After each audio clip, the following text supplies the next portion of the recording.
அதுல ஆன் பண்ணிக்கிறேன். கிறிஸ்டின்ல ஒரு கணத்தை அடிச்சா மறு இடத்தை காட்டுறீங்க. நானும் சின்ன வயசுல எவனா ஒருத்த என் மேல கையை வச்சோம்னா அவனை மறுபடியும் கையை வைக்க வர மாட்டேன். அப்படியே வராம விட்டாலும் எங்க அப்பா எங்க வீட்டுல சாக்க மாட்டாரு. அப்படி இருக்கிற டைம்ல நானு ஒரு டைம் கம்பெனில ஒர்க் பண்ணியிருந்தேன். ஒருத்தவங்க இன்னொருத்தனுக்கு குறை சொன்ன அவன அம்மா தப்பு இல்ல. நான் அவனை போய் அடிச்சிட்டேன். அவன் திருப்பி என்ன அடிக்கல. நீ கொஞ்ச நாள் பொறுத்து ஒரு 2 வாரம் பொறுத்து நான் கோயிலுக்கிட்ட ஒரு கிறிஸ்டின் கோயிலுக்கு வா அப்படின்ட்டான். நான் வரமாட்டேன்ட்டேன்.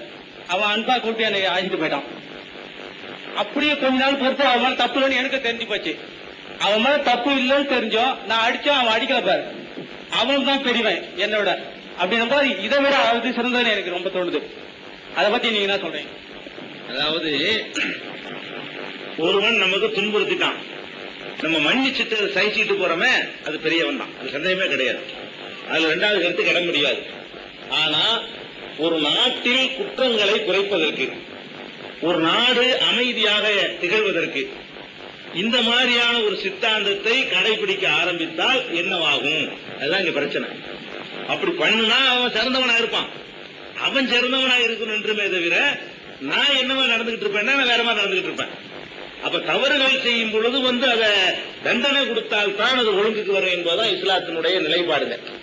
இப்ப நீங்க பாக்குறீங்க, மன்னிச்சு விட்டுறீங்க, திருடர்களை எல்லாம் மன்னிச்சு தான் விடுறாங்க அந்த நாட்டுல.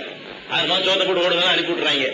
அவன் திருடுற திருந்தினானா 27 தடவை சைக்கிள் திருடினானா அவன் 28வது தடவை கைதான். போன வாரம் பேப்பர்ல போட்டுக்கிறாங்க. 27 தடவை உள்ள போயிட்டு மரம் திருடுறான் பாருங்க. 27 தடவை ஒரே தப்புக்காக வேண்டி உள்ள போனவன் 28வது தடவை மறுபடியும் அந்த தப்பு செய்யறான்னு அதுக்கு என்னங்க அர்த்தம்? 56 இப்ப சாதனை கூட்டிகிட்டு இருக்கு.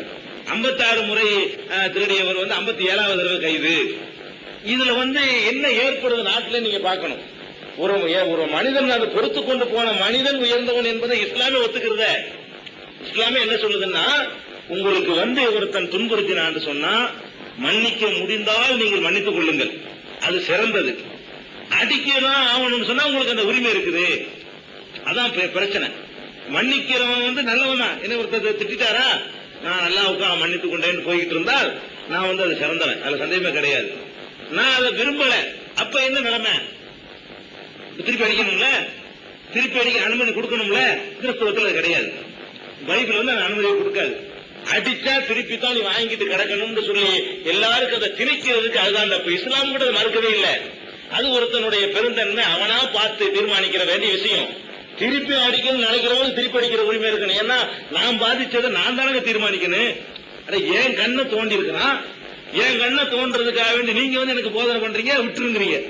அது எப்படி சொல்றது? என் கண்ணில் போயிருக்குது, உங்க கண்ணு போகும்போது நீங்க தீர்மானிக்கணும்.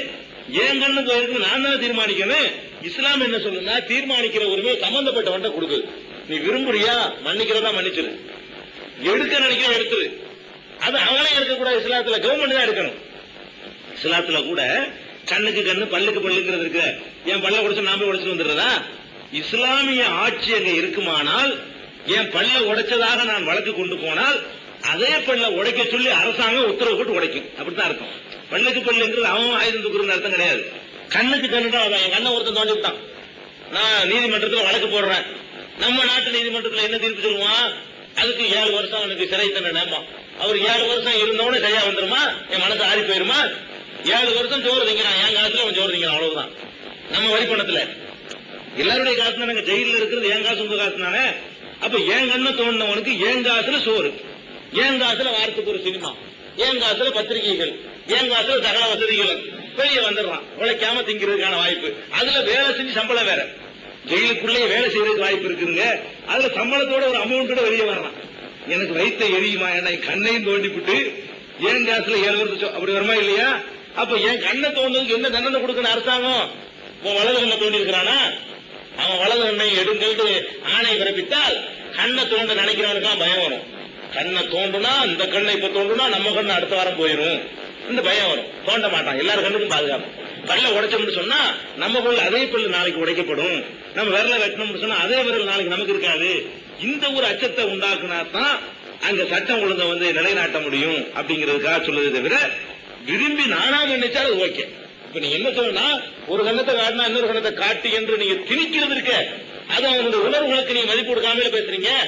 பாதிக்கப்பட்டவங்க தீர்மானிக்கணும். இஸ்லாம் அப்படி சொல்லல. ஏன்ட்டு அந்த உரிமையை தந்துருச்சு. மன்னிக்கிறியா மன்னிச்சுட்டு போ, கொடுக்குறியா திருப்பி கொடுத்துட்டு போ. அப்படி இதுதான் நியாயமான அணுகுமுறை.